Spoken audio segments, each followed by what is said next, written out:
IDFM 98 de la bande FM, idfm98.fr sur notre planète Terre. C'est du direct ce soir pour ceux qui sont dans notre quartier, ils s'en rendent compte, il pleut, ça fait du bien. On va parler de la mort comme d'habitude dans cette émission, mais pas que de cela, avec Frédéric Martineau qui vient d'écrire son 4e livre, je crois qui s'appelle Quelques bonnes raisons au pluriel d'aimer la mort. Frédéric Martineau est ici en direct dans les studios d'IDFM. Il est auteur d'origine vendéenne. Il est issu des quartiers populaires. Après un passage parmi les troupes d'élite des études supérieures, il exerce divers emplois et crée plusieurs sociétés. Devenu chômeur et au bord de l'exclusion, il écrit Cana Shop Story en 2003, qui a été réédité en 2012. En 2006, il publie Presqu'île et retient l'attention des médias. Il a été plusieurs fois invité dans des émissions de télévision. En 2011 sort La malédiction de Nostradamus, un thriller historique, ésotérique, mais aussi une parabole sur l'avenir du monde tel que nous le connaissons. Et là, nous allons parler de quelques bonnes raisons d'aimer la mort. Frédéric Martineau, bonsoir. Bonsoir Joël, merci pour cette invitation, pour cette réinvitation devrais-je dire, puisque j'avais eu l'occasion de venir dans vos studios lors de la réédition de Cana Shop Story en 2012, même si les locaux étaient différents, c'est toujours un plaisir. Alors, Cana Shop Story, ça parle du cannabis. Oui, je l'ai écrit en 2003 et c'était un petit peu ça raconte un peu ce qui se passe aujourd'hui en Amérique du Nord et c'est un pamphlet qui milite pour la mise en place d'un dispositif rationnel de gestion de ce phénomène de société, puisqu'on va rappeler quand même que c'est 10% de la population française qui consomme et qu'aujourd'hui on est toujours dans un système prohibitif qui ne règle rien et qui crée plus de problèmes qu'autre chose. Donc c'était donc ouvrir des boutiques qui auraient un peu comme les cigarettes électroniques, mais des boutiques qui auraient vendu du cannabis, si je me rappelle, non? Oui, tout à fait. Oui, c'est ce qui se passe aujourd'hui aux États-Unis avec des magasins qui ont pignon sur rue, qui sont des jeux de cannabis. C'est un petit peu le modèle qui avait été développé aux Pays-Bas également. Et j'avais pris l'angle économique pour traiter le sujet et en annonçant 10 ans avant que lorsque ça deviendrait réellement un marché, les barrières morales se lèveraient et qu'on aurait enfin une prise en compte rationnelle de ce phénomène. C'est ce qui se passe en Amérique du Nord. Aujourd'hui, sur 50 États, il y en a 28 qui ont autorisé le cannabis médical. Il y en a 8 qui l'ont autorisé à titre récréatif. Le Canada prépare une loi pour 2018 où ça sera totalement légalisé, où il y aura à nouveau un système de production, de distribution contrôlée. L'Uruguay a mis en place le dispositif. Aujourd'hui, on peut acheter son cannabis en pharmacie en Uruguay sous réserve de s'inscrire dans un registre.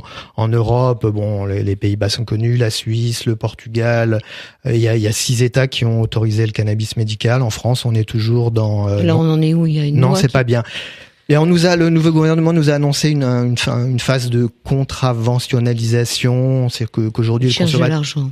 Ça va rapporter de l'argent. Oui, c'est discriminatoire parce que effectivement le consommateur pris sur le fait, il y a des typologies différentes, mais celui qui est issu d'un milieu défavorisé ou en situation de précarité va avoir du mal à payer l'amende et on va faire qu'accroître ses difficultés. Le consommateur qui est plutôt aisé ou plutôt issu d'un milieu favorisé aura pas de difficulté à assumer l'amende. Mais au-delà du fait que ça soit discriminatoire, ça ne règle rien. On laisse 10% de la population consommer un produit sans contrôle sanitaire. On laisse un marché que le think tank Terra Nova a estimé à près de 2 milliards entre les mains de l'économie souterraine. Donc ça permet d'entretenir des armées privées, d'acheter des armes, de financer le terrorisme. On n'a pas de ressources pour mettre en place des actions de prévention nécessaires pour les adolescents. Donc on ne règle rien avec cette contravention. Donc on est en marche arrière. En tout cas, on fait par rapport aux autres. Oui, par rapport aux autres, on est en marche arrière. Enfin, en tout cas, on fait du surplace et le nouveau président nous a annoncé plein de changements et a montré qu'il voulait changer les choses. Alors, j'espère que sous son premier mandat, On verra au moins le cannabis médical autorisé en France, ça serait la moindre des choses, et peut-être plus, à minima un grand débat avec toutes les parties concernées, oui, mais la les police, labos la sont justice. Mais les labos seront pas contents parce que c'est quand même un merveilleux antidouleur, donc ils pourront plus prescrire les leurs. Mais si, c'est complémentaire. Aujourd'hui, il y a des médecins qui prescrivent, mais ils prescrivent quand justement les molécules. Oui, mais on peut pas l'avoir en France, donc ça sert à rien de prescrire. Non, mais certains médecins contournent parce que les patients leur disent que c'est le seul produit entre guillemets qui leur apporte un confort. Donc l'hôpital a le droit de prescrire, mais sinon, certains vont en Suisse, ils franchissent les frontières. Et ça voudrait dire que dans les hôpitaux, il y en a. Oui, c'est autorisé. Mais est-ce qu'il y en a? Oui, ils s'approvisionnent. Il y a une partie de la prescription en hôpital de cannabis dans certains cas, c'est autorisé, mais c'est pas quelque chose qui est fréquent. Il y a pas une chaîne de production complètement organisée comme on peut le voir dans d'autres pays. Bon, c'est pas le thème de l'émission. Non, c'est pas le thème de l'émission, mais perdu 5 minutes. En même temps, puisqu'on en a parlé, même temps, c'est bien, de revenir dessus, remettre une petite couche sur le fait que ça n'avance pas et que quand même la mise en place d'un système contrôlé, c'est quand même le moins mauvais des dispositifs. Presque tout le monde est d'accord là-dessus, sauf les Français. Alors, quelques bonnes raisons d'aimer la mort, puisque c'est au-delà du miroir, on parle beaucoup de la mort. Il y en a certains qui veulent pas mourir, et puis il y en a d'autres qui le demandent. C'est le cas de votre livre, sur tout un tas de petites histoires de gens qui demandent finalement de mourir. Ils demandent, pour certains effectivement, oui, ils demandent. Pour d'autres, ils sont face à un mur et ça représente pour eux une forme d'échappatoire, soit une situation psychologique qu'ils sont plus capables de porter ou qu'ils ne veulent plus porter, soit face à une maladie qui va les réduire à une image d'être humain qu'ils ne veulent pas assumer non plus. C'est parfois aussi une preuve d'amour. Chaque histoire illustre le titre et chaque héros d'histoire trouve une bonne raison à la mort. Alors, est-ce qu'il y a ce site autolise.ru? Il n'existe pas. N'existe pas. Non, autolise.ru n'existe pas, mais effectivement, puisqu'on était dans une espèce, cette nouvelle, elle se passe dans un univers l'univers du jeu en ligne, des adolescents, et dans le darknet, autolise.ru n'existe pas, mais on trouve un tas de sites internet sur lesquels on peut apprendre à fabriquer des bombes, et on peut trouver un tas d'informations comme ça. Dangereuse, toxique, on va dire, plus que dangereuse. Alors, j'ai choisi ce nom-là. Bon, Autolise, c'est le nom entre guillemets savant du suicide, et puis .ru parce qu'on accuse souvent les Russes d'être les hackers à l'origine de tous les maux de la planète. À une époque, si je me souviens bien, il y avait un livre qui était paru pour justement avoir les possibilités de se suicider, et je crois qu'il avait été interdit, non?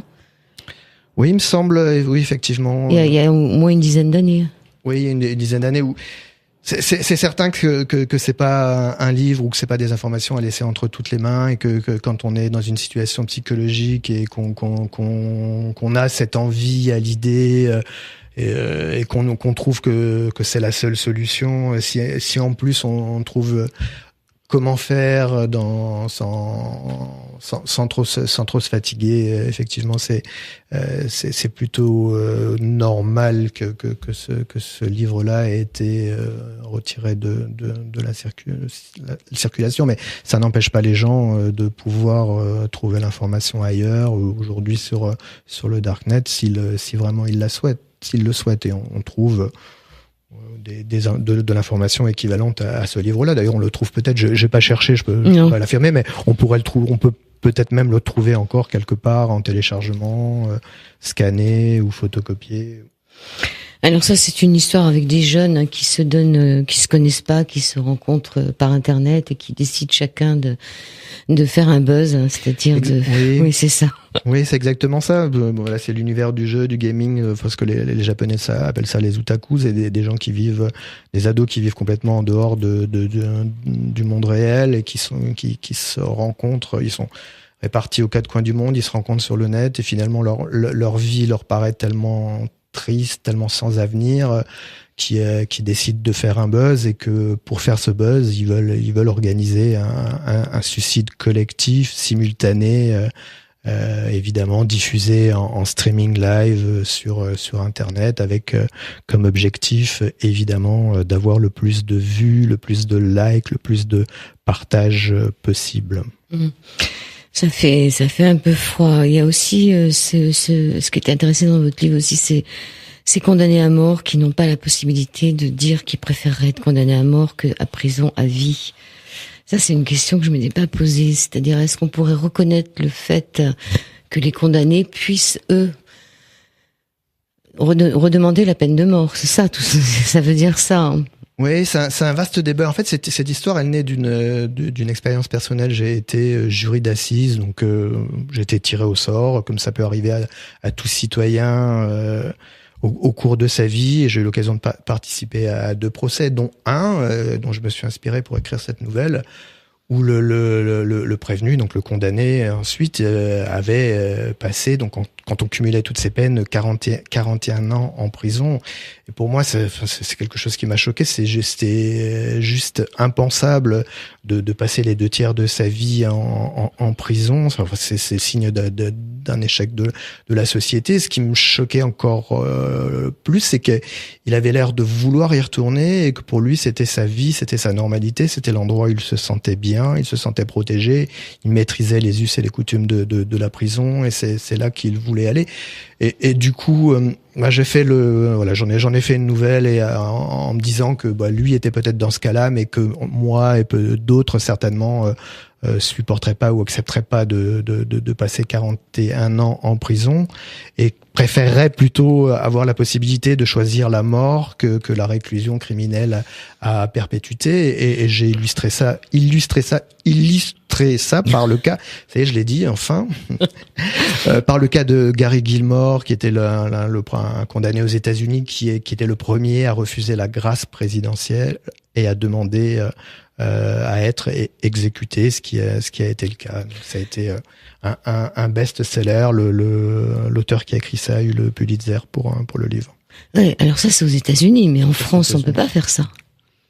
Le système. C'est-à-dire que voilà, le système, c'est très bien qu'il n'y ait plus de peine de mort. Je suis pas du tout pour donner la peine de mort, mais ça veut dire qu'on va condamner peut-être quelqu'un à vie, et que cette personne n'a même plus la possibilité, ou alors s'il se suicide en prison, voilà, ça revient au même.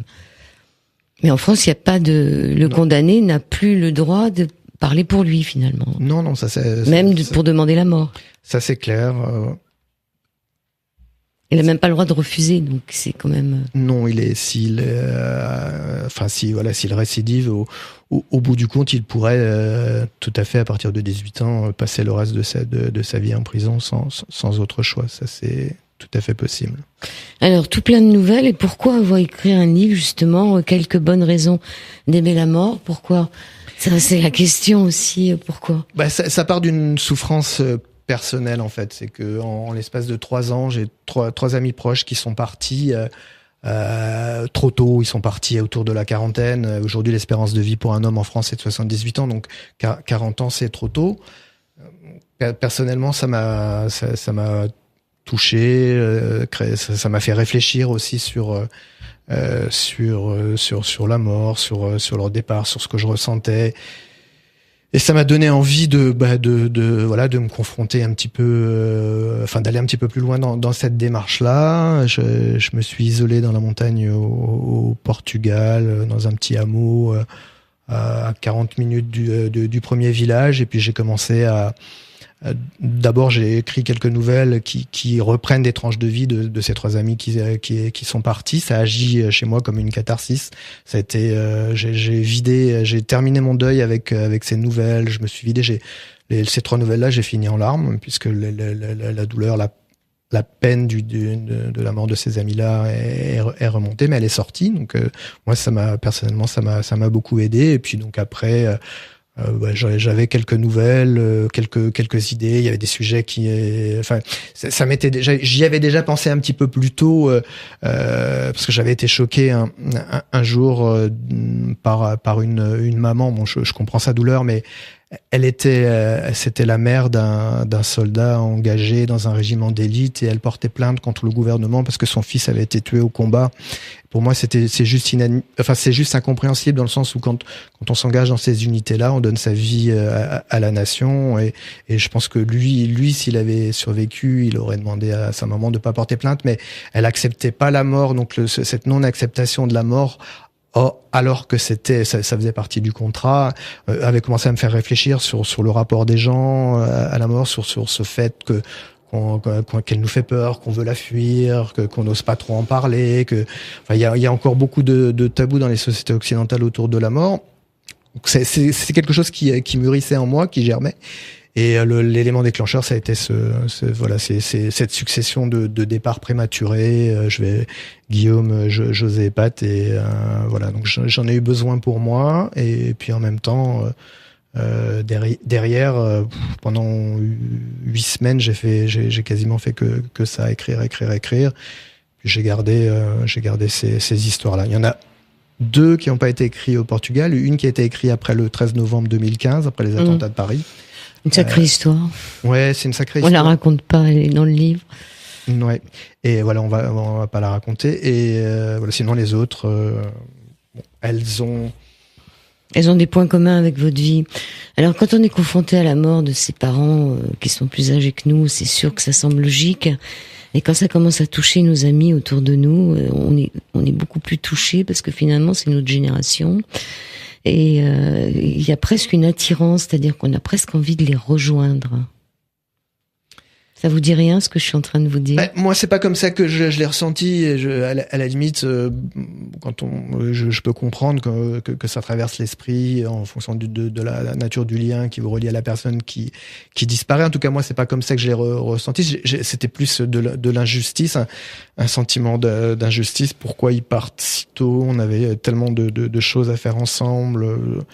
J'aurais eu envie de passer tellement de moments avec eux, enfin voilà, des moments simples, des repas, des apéros, enfin la vie normale. Et bon, donc voilà, j'étais privé de ça. Ils vous ont laissé tomber, c'est ça? Ça me paraissait injuste. Oui et non. Je leur en voulais pas, ça c'est bien sûr, hein, puisque la mort c'est dur pour ceux qui restent, ceux qui s'en vont a priori, ils s'en foutent un peu. Enfin, qu'est-ce qu'on en sait? Ça, c'est l'autre partie de la question, effectivement. Y a-t-il quelque chose après? Bon, donc, du coup, ça fait aussi partie de la réflexion qu'on peut se poser. Il y a eu, dans une des nouvelles, les héros présupposent qu'il y a quelque chose après. C'est d'ailleurs pour ça qu'ils choisissent de partir ensemble. Oui, c'est une belle histoire d'amour. Bon, on va faire une pause. Vous nous avez choisi cette musique-là. Je pense que tout le monde va la reconnaître.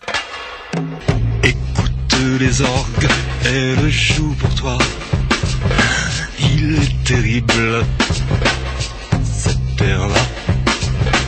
Sur l'antenne d'IDFM, deuxième partie de cet Au-delà du miroir où nous parlons de la mort. Est-ce qu'on peut avoir quelques bonnes raisons d'aimer la mort? Il semblerait, oui, qu'il y a plein de gens qui se suicident déjà. Donc ceux-là, ils ont sûrement des raisons d'aimer la mort.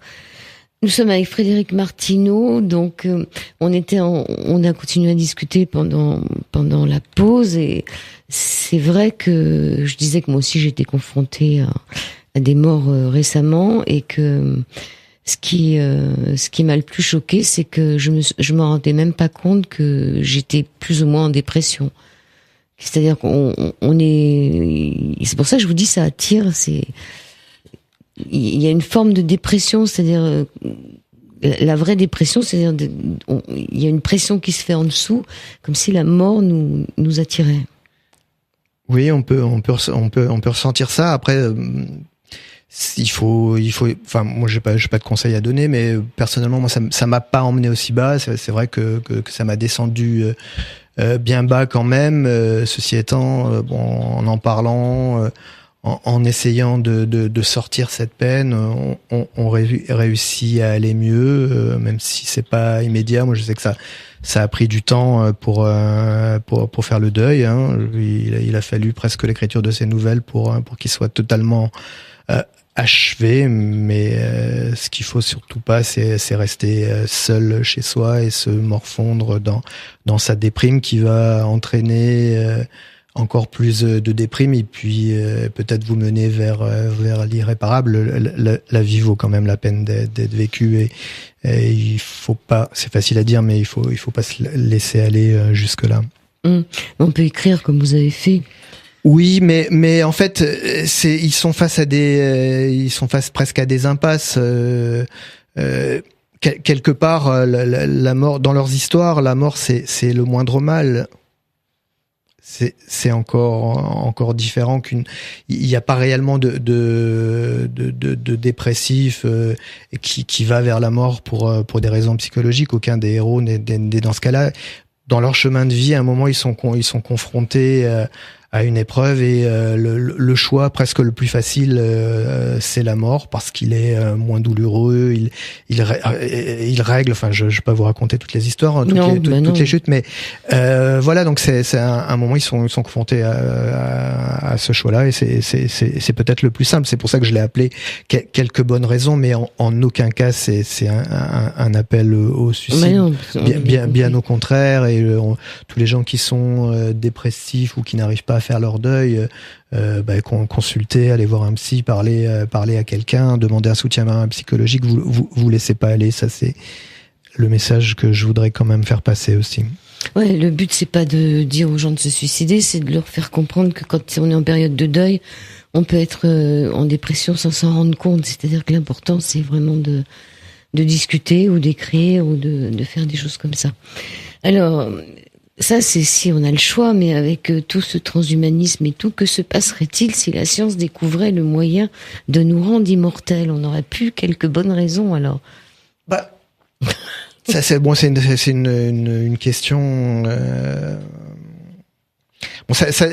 Déjà, ça dépend un peu aussi de la façon dont on conçoit la mort. Qu'est-ce que la mort? Si je vous pose la question, Joël, qu'est-ce que c'est pour vous la mort? Qu'est-ce que ça? C'est une bonne question là. Donc je m'y étais pas préparé. Qu'est-ce que c'est pour moi la mort, la mienne ou celle des autres? La mort, alors on va allez, question du bac philo 2018 à Enghien-les-Bains. Joël, qu'est-ce que la mort? Qu'est-ce que la mort? Pour l'homme ou pour l'être humain? C'est l'absence. Oui, ça peut être une définition, mais si on regarde un peu ce qui se passe au niveau planétaire, on a deux grandes conceptions de la mort qui s'affrontent qui s'affrontent, non, pas nécessairement, mais qui sont là. Il y a d'un côté ceux qui considèrent que c'est un arrêt. Il y a plus rien. Il y a plus rien. Il y a pas de vie éternelle. Il y a pas de réincarnation. Il y a pas de vie après la mort. C'est un arrêt. Donc c'est les matérialistes, dissolution du corps et de l'esprit. Quand on remonte loin historiquement, Épicure défendait ça. Plus près de nous, des philosophes comme Michel Onfray défendent ça. Et ça représente environ 16% de la population mondiale. Mais nous, on a de la chance d'être dans ces 16% en France. Les 84 autres pourcents sont des gens qui s'identifient à un groupe religieux, donc qui croient à un dieu et qui donc pensent qu'il y a une vie et qui considèrent la mort comme un passage. C'est un passage vers quelque chose, vers l'éternité, vers une vie meilleure, vers une nouvelle vie quand on est dans un cycle de réincarnation. Voilà, donc tous ces gens, on a le corps qui s'arrête. Il y a une rupture entre le corps et l'esprit qui est éternel continue de vivre. Ça c'est 80% de la planète, donc 5,3 milliards d'individus. Donc c'est quand même la pensée dominante par rapport à la mort de la planète. Mais c'est pas cette pensée dominante qui gouverne la planète, puisque c'est les 16% qui gouvernent la planète. Ça, on est d'accord, hein. Bah, parce que c'est les matérialistes, c'est-à-dire ceux qui pensent qu'il faut vivre maintenant bien, accumuler. Il y a pas, je veux dire, ceux qui gouvernent, c'est pas ceux qui pensent à la réincarnation et. Enfin, j'ai l'impression que ceux qui gouvernent ne sont pas les 80% de religion, que ce soit hindouisme. Bah, c'est sûr que si on regarde, en rapport, on met les systèmes politiques, des systèmes politiques religieux, il y en a pas beaucoup dans le monde et c'est effectivement pas la majorité. Voilà, on est sur. Quoique les Chinois sont très nombreux, ils pensent à quoi? Bah, ils ont une religion, ils ont Yan Luowang qui est il personnifie la mort. Enfin, il y a le taoïsme, le confucianisme, il y a plus une espèce de religion nationale qui regroupe environ 400 millions de Chinois. Bon, si les chrétiens, c'est 32% de la planète, les musulmans 23, les hindouistes 15, les bouddhistes 7. Donc même si effectivement au niveau des systèmes politiques, c'est comme vous dites, c'est pas eux qui gouvernent la planète, c'est quand même le spirituel reste quand même très très ancré dans le cerveau humain et tout le monde, une grosse partie des gens espèrent. Frédéric Martineau, mais est-ce qu'il faut vraiment être dans le spirituel pour se poser la question sur la mort? Non, mais après la réponse qu'on va mettre derrière la question et la façon de se projeter, si on est spirituel, à la limite, on va moins la craindre parce qu'on pense que derrière, ça sera, pour peu qu'on ait accumulé les bons points et qu'on ait cotisé pour le paradis entre guillemets ou pour le bon coin de votre religion, qu'on aura une vie meilleure et qu'on va atteindre le nirvana, la perfection, la vie idéale. Donc à ce moment-là, la mort, on l'appréhende pas comme la fin de tout et quelque part, on peut peut-être l'accepter plus facilement que si on est purement matérialiste, ici et maintenant, je jouis jusqu'à ce que mon corps me lâche. Mmh. C'est des questions qu'on se pose. Donc, et vous, qu'est-ce que vous pensez sur la mort? Est-ce que vous pensez qu'il y a quelque chose après ou pas? Alors, j'ai pas de preuves scientifiques. Je peux pas prouver qu'il y a quelque chose après. Mais il y a quand même un certain nombre d'éléments qui laissent penser que c'est pas aussi simple que voudrait le dire Michel Onfray par exemple, pour qui il y a un corps et puis quand on meurt c'est la fin de tout. On peut parler des expériences de mort imminente. Il y a des centaines de témoignages qui ont été accumulés par des médecins, qui ont été analysés par des neurologues, des psychologues.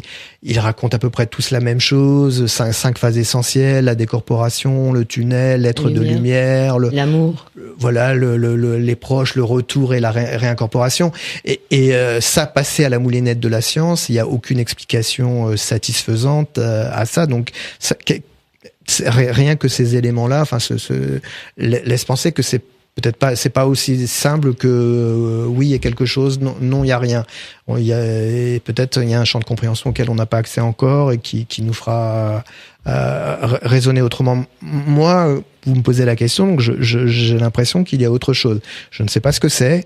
C'est pas le Dieu des hommes parce que celui-là me plaît pas et me convient pas là, ce qu'ils en ont, la façon dont ils le décrivent et ce qu'ils lui font dire et ce qu'on fait en son nom, ça me convient pas du tout, mais j'ai l'impression qu'il y a autre chose, une dimension spirituelle, quelque chose que je peux pas expliquer parce que c'est au-delà de mon champ de compréhension aujourd'hui. Alors peut-être que j'aurai la réponse le dernier jour de ma vie.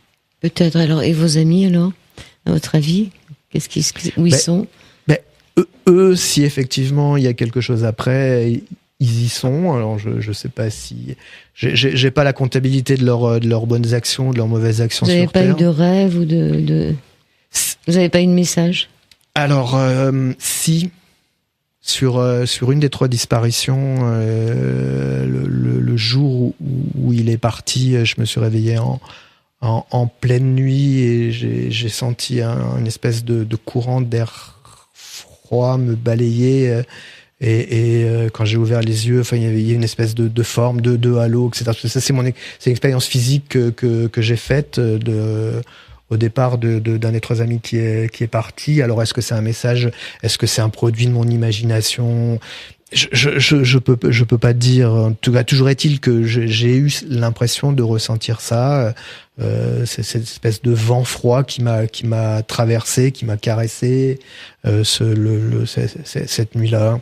On va écouter la fille après avoir entendu le père. Quand on est mort, c'est qu'on est mort. Quand on ne rit plus, c'est qu'on ne vit plus.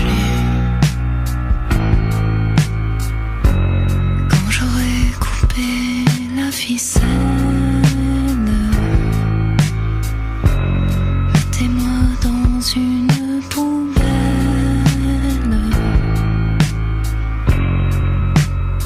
Dernière partie, dernière ligne droite avec Frédéric Martineau. On parle de la mort, on peut en parler tant qu'on est vivant. Après, peut-être qu'on pourra parler de la vie quand on sera mort. Qu'est-ce qu'on en sait? C'est clair. Ben on le saura peut-être qu'après, ou on ne le saura pas. Tout à l'heure, tu me posais la question de savoir ce qui se passerait si on devenait immortel. C'est aussi un petit peu, ça fait partie des raisons qui m'ont poussé à écrire le livre. À écrire ce livre aussi. C'est cette tendance qu'on sent de vouloir repousser on veut repousser les limites, on veut plus mourir, on veut devenir immortel. Jeune aussi. Jeune, beau et fort. On voudrait devenir quelque part l'égal des dieux dans la mythologie immortelle, et c'est un petit peu là-dessus que je conclus le recueil, avec une nouvelle d'anticipation, mais quand même assez proche, puisqu'on est dans la décade qui vient. Quelle année? 2037, 47, je crois. Ouais, non, bon, on est bon. C'est pas daté précisément, mais c'est Michelle Obama qui est présidente des États-Unis, et c'est elle qui annonce qu'enfin on a vaincu la mort. Je suis pas sûre que les gens ils en aient vraiment envie. Hein. Certains oui, les matérialistes à la rigueur, ceux que tu évoquais tout à l'heure. Mais non, parce qu'ils sont tellement, ils pensent pas qu'ils vont mourir. Je pense à quelqu'un qui a écrit La femme du futur, et c'est un peu cette histoire-là d'une femme qui, c'est un monde paradisiaque et tout ça. Enfin, tout est bien. Les gens travaillent plus, ils sont tous archi-milliardaires. Enfin, et il y a une jeune femme qui naît, et elle trouve qu'il y a quelque chose qui va pas, et elle leur propose de devenir immortel, et ils sont pas du tout contents parce qu'ils pensaient qu'ils l'étaient déjà. Donc je pense que tout le monde pense qu'on est déjà immortel. On n'y pense pas à la mort, on veut pas y penser. Jusqu'au décès de mes amis, j'ai envie de te dire qu'effectivement j'y pensais pas, que j'avais pas conscience que moi aussi je pouvais mourir, puisque ça touchait des gens plus âgés. C'est pas mon cercle rapproché. Je suis certainement devenu adulte, et j'ai pris conscience de ça avec le départ de ses amis. Et après, l'immortalité, si c'est pour s'ennuyer, si tu es si t'es tout seul à être immortel, si t'es tout seul, pauvre, qui, comme disait Coluche, enfin voilà, que tu as pas d'argent, qu'il te manque un bras, enfin que ça va être l'enfer sur terre. Donc l'immortalité, c'est pas forcément la panacée. Non. En tout cas, pour les. Ça doit être long, hein. C'est un peu c'est un peu ce que pensent les gens. Il y a une espèce de soulèvement mondial, parce qu'effectivement on a vaincu la mort, mais ça crée énormément de problèmes, surpopulation, ressources insuffisantes, et puis il y a tous les gens qui veulent aller vers Dieu, qui ne peuvent plus y aller puisqu'ils ne meurent plus. Bah oui. Comment rejoindre comment rejoindre le Créateur? Il y a les psys sont contents parce qu'ils vont pouvoir soigner la totalité des névroses des gens, puisque quand on a l'éternité pour traiter un patient, on peut soigner toutes ces névroses. Certains ne connaissent la postérité qu'avec la mort. Il y a certains peintres, certains auteurs, alors j'espère que je fais pas partie de ceux-là, qui ne deviennent célèbres qu'après la mort. Donc tout cela sont pas contents non plus, parce que Puis il y a ceux qui croient qu'ils vont retrouver leurs défunts aussi. Si ils ont plus la possibilité d'aller dans l'autre monde, ils sont obligés de rester là. Voilà, ça fait partie effectivement des raisons qui font qu'on a deux grands courants qui s'opposent. C'est ceux qui demandent aux scientifiques d'arrêter et de pas aller plus loin, parce que l'ONU annonce qu'ils ont réussi à vaincre la mort chez le singe, mais il y a encore les expérimentations humaines, donc ils demandent de stopper, de pas aller jusqu'à l'immortalité chez l'humain, et puis d'autres qui la veulent, qui le veulent à tout prix. C'est une façon un petit peu de faire réfléchir sur notre rapport à la mort, sur notre rapport à l'envie de vivre 1000 ans, peut-être de s'ennuyer pendant 1000 ans si on n'est pas favorisé, ou peut-être Combien d'années, toi, tu voudrais vivre? Qu'est-ce qui serait bien pour l'humain? Bah ça, c'est une bonne question. J'ai pas de réponse en fait à ça. Ça dépend vraiment de la vie qu'on mène. Mais si on se réfère à la mythologie, les dieux s'ennuyaient, puisqu'ils prenaient forme humaine pour venir s'amuser sur Terre. Ils faisaient des enfants avec des humaines. C'est qu'en haut, on devait s'ennuyer sec quand même au bout d'un moment. Madame de Sévigné, à 70 ans déjà, elle s'ennuyait. Elle demandait qu'une chose, c'était de partir de sa vie et de son corps. Donc ça dépend vraiment. Alors l'état de la recherche, on peut penser qu'on va dépasser 100 ans d'ici 20 à 30 années, mais ça peut aller très vite. Il peut y avoir une disruption, quelque chose qui fasse que... Il faut travailler sur les télomères. Oui, faut tirer vos télomères la nuit, pensez à tirer vos télomères. Et peut-être qu'un jour on arrivera aux durées de vie annoncées dans la Bible, les 900 ans. 900 ans, mais bon, il y aura moins de population sur Terre, c'est pas possible. Peut-être qu'ils n'avaient pas la même façon de compter les années. Hein. C'était peut-être 900 mois. Peut-être.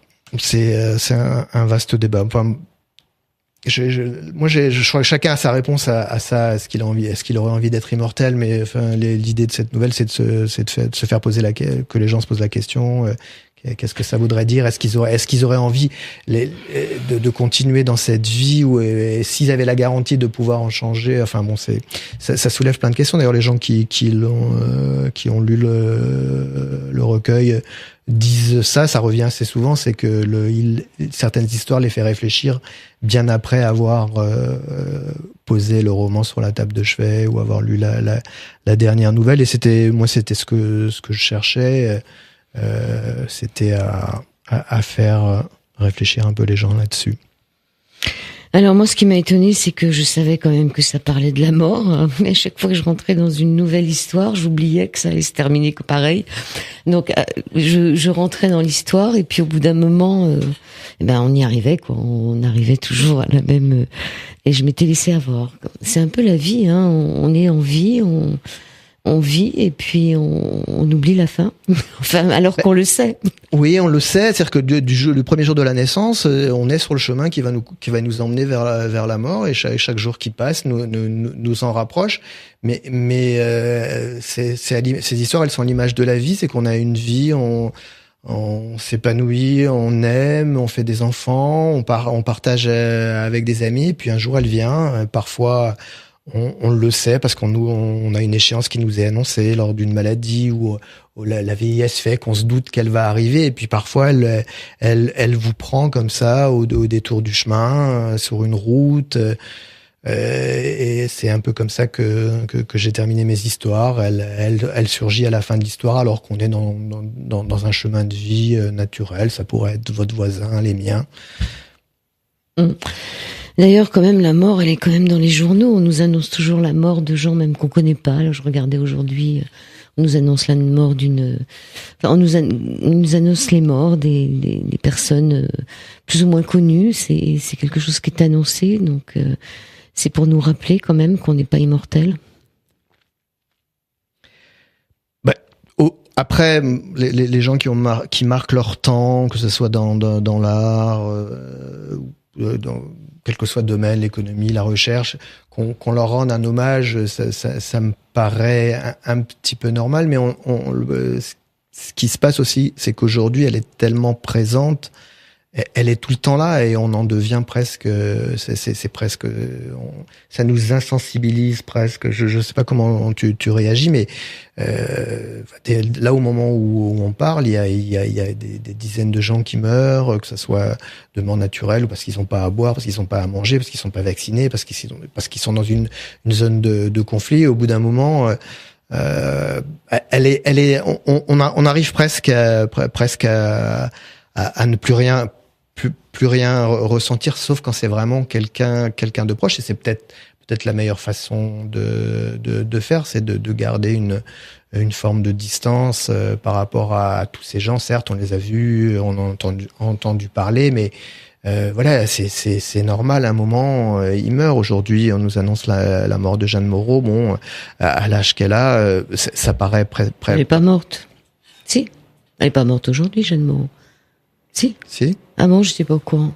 Bah oui, sauf si je me trompe, mais a priori elle est morte aujourd'hui, Jeanne Moreau, et c'est à l'âge qu'elle a, c'est naturel, quel que soit le chemin. Oh, c'est une belle femme, une belle bonne femme. Oui, une femme magnifique. Ouais. Mais bon, moi on peut pas, voilà, il faut avoir de l'empathie effectivement pour tout le malheur du monde, mais on peut pas non plus verser des larmes pour toutes les personnes qui meurent tout le temps. Alors toi, t'as été dans les troupes d'élite. Est-ce que t'as vu la mort ? Non. Non. À cette époque-là ? Non, j'ai pas été engagé en zone de guerre quand j'y étais, donc je l'ai pas vu, mais bon, j'ai eu l'occasion de la côtoyer ailleurs, autrement. 89 ans, oui. C'est vérifié. 89 ans, Jeanne Moreau. Donc voilà, c'est peut-être que si tu l'avais vue sur les champs de bataille, elle t'aurait peut-être moins marqué. Plus tard, en ce qui concerne tes amis, est-ce que tu penses que les soldats qui sont, il y a quand même pas mal de soldats engagés, hein, il y en a qui meurent. Est-ce que tu crois que eux, au niveau de la mort, ils seront plus préparés, c'est-à-dire que je suis pas sûr qu'on puisse vraiment se préparer. Après, quand on est soldat dans ces unités-là, il y a un esprit de corps et de camaraderie qui est très très fort. Et quand c'est quelqu'un de l'équipe qui s'en va, il assure votre sécurité, il veille sur votre vie, vous veillez sur la sienne.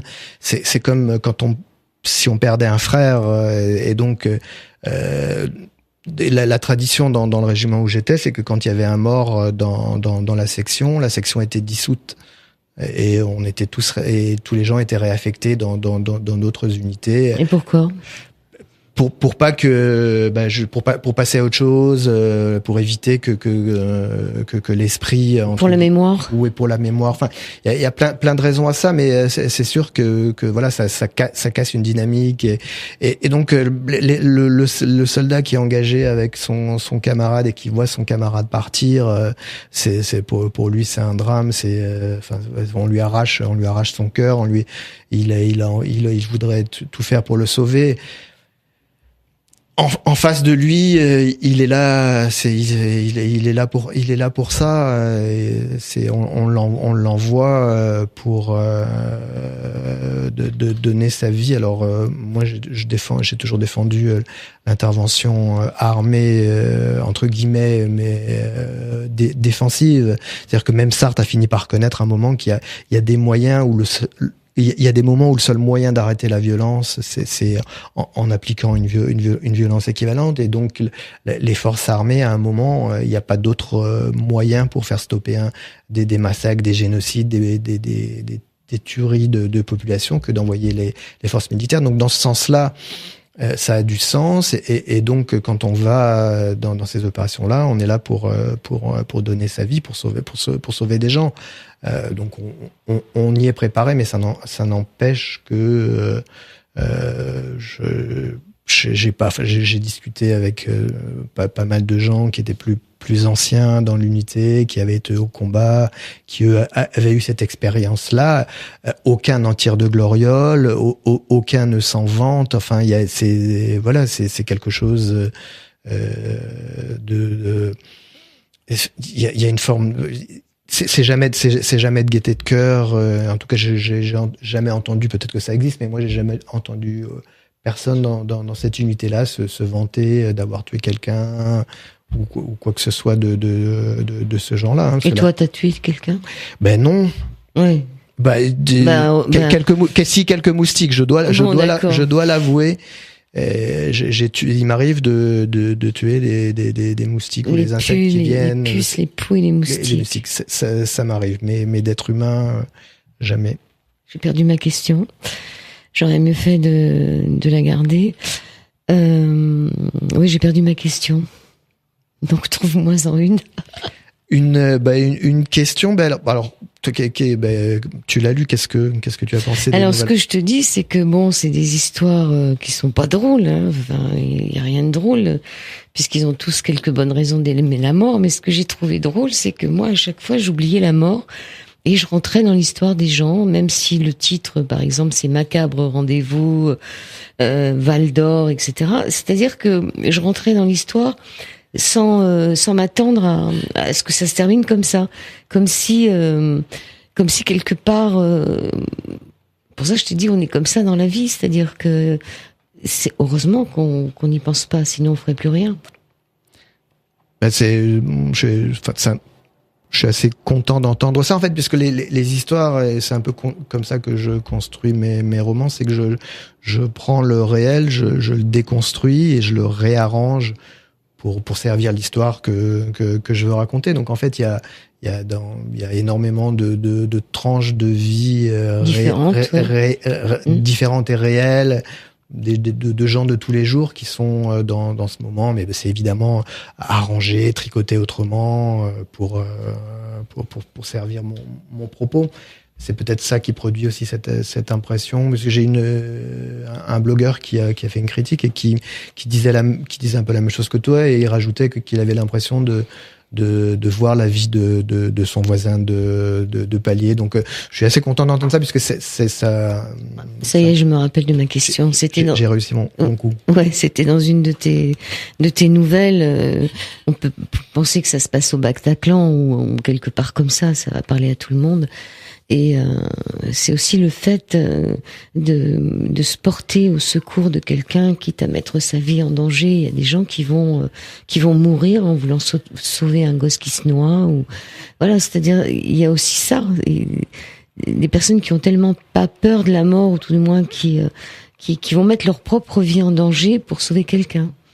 Je trouve ça assez magnifique, et c'est d'ailleurs ce qui me réconforte un peu et qui me laisse espérer que l'être humain est pas complètement perdu, et qu'on pourra quand même finalement peut-être arriver un jour à aller vers un monde meilleur. C'est qu'il y a encore aujourd'hui des gens qui sont altruistes et qui sont prêts à donner leur vie, les forces de l'ordre lors des attentats, les pompiers, les médecins, les infirmières, et parfois même récemment cette philosophe. Oui, c'est ça, c'est d'elle que je sais plus son nom là. Voilà, qui a plongé pour sauver deux enfants, qui a donné sa vie. Voilà, c'est des gestes admirables, et ça donne confiance, et ça réconforte un petit peu dans la nature humaine.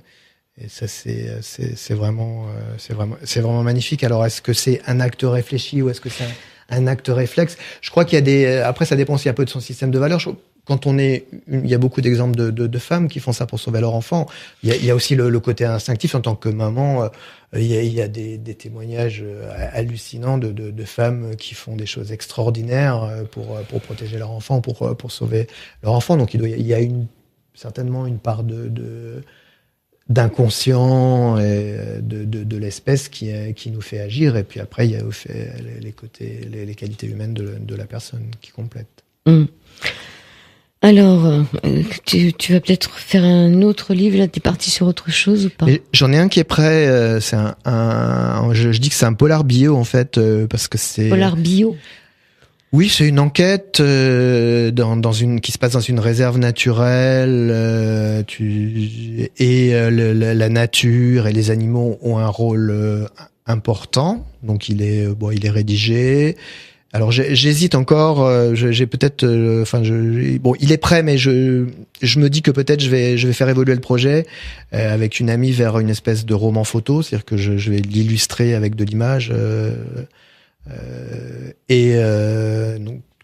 donc là, si ça sort, ça sortira, je pense pas avant 2018-2019, parce que le temps de finir le projet. Mais en tant que roman lui-même, il serait prêt à être édité. En début d'année prochaine. Mais l'idée d'un travail collectif, c'est pas quelque chose que j'ai fait, donc ça m'intéresse. Et puis pouvoir la réserve naturelle, c'est les Kerguelen où j'ai passé 1 an. Donc pouvoir illustrer avec des photos de la faune et de la flore. Ah oui, donc ça sera des un beau choses livre. magnifiques. Ça devrait être en plus un beau livre. Voilà, donc ça c'est mon prochain projet. On se retrouvera. Alors sinon, on peut te retrouver où? Frédéric Martineau, EAU à la fin. Frédéric avec un C, on te retrouve... Bien, le livre, on peut l'acheter sur tous les sites, à la Fnac, sur Amazon, dans n'importe quelle librairie, mais il faut le commander parce qu'il est pas dans les rayons. Là, je suis édité en mode alternatif, donc effectivement, je fais pas tête de gondole. Chez Eddy Livre, quelques bonnes raisons d'aimer la mort, c'est le titre. Et il existe au format numérique, iPod, tablette pour moins de 2 €. Donc voilà, c'est pas un achat hors de la portée des bourses. Et si on préfère le papier, sur le moyen le plus rapide, c'est d'aller sur le site de la Fnac et de se le faire livrer à la maison. Quand on est adhérent, la livraison est gratuite. Alors, ce soir, c'était quelques bonnes raisons d'aimer la mort. Demain soir, ce sera Nous n'aurons pas peur avec Michel Moati. Quelque chose encore qui a lieu avec la mort, mais plutôt drôle. Je te remercie. Qu'est-ce que tu pourrais dire? T'as une phrase, quelque chose pour terminer l'émission? Une citation? Non, il n'y en a pas de citation dans ton livre. Bien. Bon, on pourrait en fait, on pourrait citer un philosophe, que ça va donner une petite touche intellectuelle pour finir. Réfléchir. Voilà, pour réfléchir à l'émission. Mais en fait, c'est Épicure, qui est matérialiste et qui comprenait pas que l'être humain avait peur de la mort, parce qu'il disait tant qu'on existe, elle n'est pas là. Et quand elle est là, on n'existe pas. Donc pourquoi avoir peur de quelque chose qu'on ne rencontre jamais, disait-il en parlant de la mort. Maintenant, il doit savoir. Lui, effectivement, il doit avoir la réponse. Surtout si la mort est éternelle. Il a eu le temps d'y réfléchir. Non, mais je rigole. Bon, je te remercie beaucoup. Merci pour ton invitation. Frédéric Martineau, merci beaucoup. Quand je sortirai de mon corps, comme un papillon, mieux encore, pour m'envoler vers d'autres ciels et découvrir d'autres soleils.